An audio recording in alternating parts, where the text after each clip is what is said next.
Eu vejo assim também, Batata, que no Brasil, eu vou falar do sobrevivencialista que trabalha sério naquilo que ele está fazendo, como Uhum. você e aquele que trabalhar sério, focado nisso mesmo como uma realidade.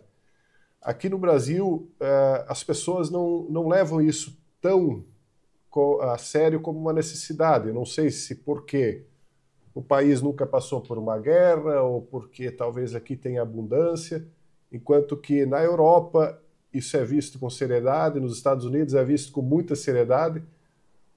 Tu enxerga isso dessa mesma maneira ou não é assim? O que tu acha disso? O Brasil é muito grande. E eu posso questionar o seu comentário agora sobre guerra, sobre tudo, tá? Vamos pegar a guerra como exemplo, tá? Israel, você tinha um canal de geopolítica, não tinha? Sim, ainda tem, é o geopoliticando. Então, Israel está em guerra no momento. Posso dizer que o Hamas é uma guerra, né? Sim, O Hamas, hoje, segundo Israel, tem 700 pessoas ainda guerreando lá dentro, membros do Hamas. Isso saiu na mídia e o Israel publicou e tudo mais. 700 caras. certo. Lembrando que Israel é menor que Osasco. Israel todo, o país, é menor que Ribeirão Preto. Tudo isso que a gente vê, que escuta, Hamas e guerra e tudo, é menor que Ribeirão Preto, a cidade aqui do lado aqui. Não dá, não cabe ali dentro. Até a Sim. população toda cabe em Ribeirão Preto. Eles ficam muito próximos uns dos outros, né? E é minúsculo o território. 700 caras ainda lutam lá, depois de toda essa batalha e os 50 mil que mataram já. Certo? Quantos integrantes tem numa facção tipo PCC? Ah, é muito mais. 300 mil. 300 mil identificados com alguma ligação com o PCC. Compara isso, se o PCC quisesse transformar um lugar em Israel, ele transformava até mais, até grandes cidades. Então, sobre guerra, se você pegar Rio de Janeiro, por exemplo, que é 10 Israel cabe lá dentro, você vai ver que a guerra que acontece lá é muito maior do que a porra do Hamas conseguiria fazer. De população, de tamanho, de punch, de pegada, tudo tem mais lá. O que a gente não vê é tanque de guerra e míssil passando ainda, mas já vê drone bombardeando pessoas dentro das comunidades. Então, tem sim guerra. As pessoas só não olham para ela, olham para o outro lado. E é por isso que quando você vê os Estados Unidos falando, vamos botar a facção como terroristas, por exemplo, que são, na minha opinião. Não, para aí, para. Não pode falar que eles são terroristas. São só narcotraficantes e ninguém dá combate para eles. Eles têm uma coisa que nenhum outro lugar no mundo tem, território. Eles têm pedaços de terra deles que não pode, nenhum país deixa isso acontecer. Nos Estados Unidos não acontece, em grandes países, nenhum deixa perder território para alguém. Aqui no Brasil nós perdemos para o crime. Então, não, você fala quanto? Depende de que você está falando. 300 mil é o PCC, e eles estão focados em São Paulo. Eles mandam em São Paulo. Quem manda no Rio de Janeiro é o Comando Vermelho. E aí você começa a subir Salvador e outros pedaços de terra inteiros do Nordeste estão na mão de facção criminosa. Então, você falar que não tem guerra é relativo, Não é na minha uma guerra opinião. declarada, mas hoje então tu vive no teu bunker como se vivesse numa guerra, então, no caso. Não necessariamente. A ideia do nosso bunker foi uma escola. Se eu fosse viver no bunker como uma guerra declarada, eu não teria mostrado onde ele fica, não abriria para as pessoas entrarem dentro. Só que a gente tem que entender o porquê que ele existe. O bunker os meninos que brincam muito, eles falam que é para você responder à tancada que vai chegar. Não é para você morar aqui dentro. Quase todo mundo que morou dentro de estruturas fechadas nas guerras passadas morreram. Muitos sobreviveram. Por exemplo, aconteceu a invasão da Alemanha na França. Muita gente se escondeu em porão, sótão e tudo mais. Judeus, e ficaram vivendo lá. E por muitos anos, foram se achando corpos dessas pessoas no sótão, embaixo das pedras, que morreram de fome ou de inanição, e muitos só salvaram.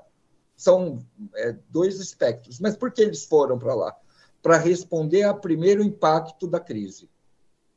No primeiro impacto da crise, se você tem uma estrutura como essa minha, um bunker, você não é atingido, você sobrevive. Sim. É isso, no primeiro impacto. Concordo. Não é para você morar e imaginar que eu vou ficar lá dentro, igual no filme. Não, não tem. Fora poucas estruturas no mundo, e geralmente militares, o bunker serve como abrigo para você receber a primeira porrada, não morrer no primeiro impacto. É isso. Depois você vai sair e vai se virar, como todo mundo. Isso até me remete aqui para uma pergunta do Bruno Silva, que ele mandou lá no Instagram. Para quem não sabe, o canal tem, o Revelar com o Jason Rosa, tem um Instagram, tá, pessoal? Quem quiser mandar pergunta para os convidados, agora, nessa vez, não dá mais, mas na próxima vocês podem usar lá, né? O Bruno Silva, ele perguntou o seguinte: se todo sobrevivencialismo é igual ou ele é apenas local? Porque é mais ou menos o que tu falou, né? Porque, por exemplo, o Rio de Janeiro, ele tem uma situação. Eu vivo aqui em Santa Catarina, acho que tu também é de Santa Catarina, né, Batata? Não, eu já morei aí, mas eu moro em São Paulo. Ah, São Paulo agora. E cada local tem uma característica, né? Santa Catarina, no interior, é mais calmo, no litoral já é um pouquinho mais complicado. Então, o sobrevivencialismo, ele tem que se adequar a cada local ou ele tem um padrão, assim? Tem um padrão. Difícil pra caramba de cumprir, mas tem um padrão. Não é todo mundo que pode. E eu vou dar um exemplo que eu sempre cito lá no canal. Qual é o lugar ideal para você fugir da civilização? E depois eu vou te perguntar quem é que consegue fazer isso, porque falar que é o ideal é fácil. Conseguir fazer que é uma merda. Primeiro, você tem que sair do grande centro. Você tem que procurar um lugar mais afastado, fora de um grande centro. Pode ser qualquer um, pode ser uma cidadinha menor do interior e tudo mais. Se você imaginar isso em padrões brasileiros, se mudar, por exemplo, a Monte Alto, em São Paulo, onde eu moro, tá? É uma cidadinha de 42 mil habitantes, certo? Só que é uma cidadinha de 42 mil habitantes que tem absolutamente tudo. Ela está numa encruzilhada, então tem hospital, tem supermercado à vontade, tem venda online, tem tudo. Então, você morar aqui nessa cidade, você já vai sair do tumulto das grandes cidades se alguma coisa acontecer. Isso é uma regra. Sobrevivencialista sai do tumulto das grandes cidades. É a primeira coisa. Agora, imagine o seguinte, aí você vai no hospital aí de Santa Catarina, grande, dá de cara com um neurocirurgião, fodão, e fala para ele sair da cidade e ir para uma cidade menor. Ele vai viver de quê? Verdade. Onde ele vai trabalhar? E esse é o grande problema da maioria das pessoas hoje. Não, eu estou falando de um puta neurocirurgião, aquele cara que vai operar todo mundo, cabeça, coração.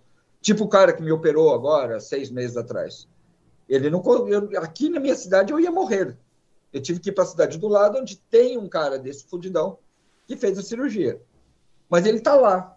Se ele falar, olha, hoje eu estou indo para o grande centro, eu vou sair do grande centro, vou para uma cidadezinha do interior, ele mata uma cidade grande e a pequena junto, porque ele não vai conseguir emprego lá, ele não vai ter estrutura para trabalhar lá. E aí, se você começar a pegar várias pessoas dessa linha, você vai ver que não dá, que algumas pessoas não podem sair, simplesmente vai ir morar no interior. Já não dá para esses caras. E esses caras têm que se virar na cidade onde eles estão e fugir quando a merda bater no ventilador. Ele não tem muito como esquematizar isso tudo para ficar bom. Aí, a partir daí, você está numa cidade do interior, aí você começa a fazer o que todo mundo faz para se proteger de qualquer coisa, da facção, seja lá do que for. Para onde as pessoas vão? Condomínios fechados. Melhor coisa. Vai lá e aluga um condomínio fechado. Mas se você alugar um condomínio fechado em Tamboré, ou num desses bonitão aí, perto de onde você mora, em Santa Catarina, que tem um monte, dependendo de onde você for, você não vive, porque tem condomínio que você não pode fazer um muro, tem condomínio que você não pode ter cachorro, tem condomínio que você não pode isso, não pode aquilo. Nesse caso, você vai buscar um condomínio rural, literalmente rural, onde as pessoas têm vaca dentro de casa, é isso. Um condomínio rural. Existem muitos, no Brasil inteiro, em todo lugar, onde você pode criar uma galinha no quintal. Aí a coisa começa a mudar. Aí a coisa começa a melhorar, você já pode fazer muro, pôr árvore, você já pode construir uma casa mais forte, porque tem lugar que você simplesmente não pode. Não pode. Existe a questão de regras internas do condomínio, existe legislação, né? Tem muita gente que nos assiste aqui de outros países, tem pessoas que estão na Europa, brasileiros, né, nos Estados Unidos, e até portugueses de Portugal, da Angola, né? Falam português lá, mas são de lá. E o que tu diria, assim, como uma regra geral, sem tu conhecer a legislação desses países, o que pode, o que não pode fazer, uma regra geral, o que ele podia fazer dentro do país dele, independente da lei que existe lá? Primeira coisa que você tem que fazer é pensar em sobreviver. Sempre. O impacto da sobrevivência. A sobrevivência tem uma linha do tempo que você tem que seguir. Tá? A primeira linha do tempo é a questão de... literalmente, eu falo isso muito num material que eu publiquei que se chama 5S, de sobreviver. Sobreviver ao impacto. E sobreviver ao impacto, você pode imaginar a ambulância do SAMU. É isso. Pensa uma ambulância do SAMU ou aquele carro do bombeiro, aquele cheio de escada, corda, isso e aquilo. Aquilo ali é feito para sobreviver, para salvar uma vida, para tirar uma pessoa que está encarcerada em algum lugar, é para aquilo que serve. Aquele é o princípio básico da sobrevivência desenhado para todo mundo entender como é. Não necessariamente na selva, tá? Porque se você for parar para pensar, tem muito mais gente em situação de sobrevivência na cidade do que no mato. Se você não quiser passar por uma situação de sobrevivência na selva, basta você não pisar na porra do mato. Fica na cidade que você nunca vai estar numa situação de sobrevivência na selva. Entretanto, desidratação, insolação, inanição, tudo isso você tem na cidade, muito mais do que você tem no mato. O sobrevivencialismo foca nisso. Você atentar para esses primeiros detalhes. Primeira coisa que você tem que ter numa situação de sobrevivência é bem o que os ingleses, os americanos, os europeus estão falando agora. Tem aquele kit básico de sobrevivência. 72 horas? 72 horas já é um baita kit que vai permitir que você saia de um ponto A para o B e busque, por exemplo, abrigo num lugar onde deu merda. Não tem como agora você virar um botão e falar para o cara que ele tem que estar preparado e ele vai estar. Aí vem uma onda de chuva igual do Rio Grande do Sul e alaga o estado inteiro. Que adianta os 72 horas nessa hora? Nesse caso, 72 horas do sobrevivencialista é mais pesadão, mais parrudo. Tem abrigo e ele vai sair de onde ele está e vai se abrigar em outro lugar. Aí sim, ele conseguiu fazer um translado para isso aí. Agora, o ambiente, o local... ou o que as pessoas estão fazendo lá agora, no Rio Grande do Sul, é terrível, porque alagou tudo, as pessoas perderam tudo e agora estão reconstruindo no mesmo lugar.